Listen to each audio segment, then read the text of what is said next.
ক্যাপকাটে বাংলা লিখতে গিয়ে দেখবেন বাংলা ফন্ট এভাবে ভেঙে যাচ্ছে। তাহলে এর সমাধানের জন্য প্রথমে আপনারা ক্রোম ব্রাউজারে চলে আসবেন।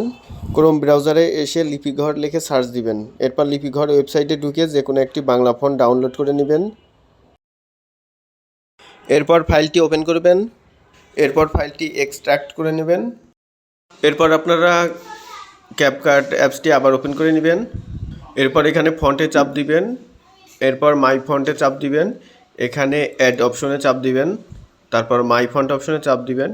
তারপর ডাউনলোড করা ফন্টটিতে চাপ দিলেই এটি ইনস্টল হয়ে যাবে।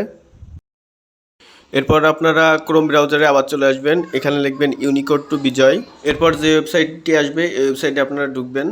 এরপর আপনার বাংলা লেখাটি উপরে লিখবেন। এরপর কনভার্ট অপশনে চাপ দিবেন। এরপর নিচে যে লেখাটি আসবে এটি কপি করবেন। এরপর আবার ক্যাপকাটে চলে আসবেন। এখানে আপনার বাংলা লেখাটি মুছে দিয়ে কপি করা অংশটি পেস্ট করে দিবেন, তাহলে বাংলা লেখা হয়ে যাবে।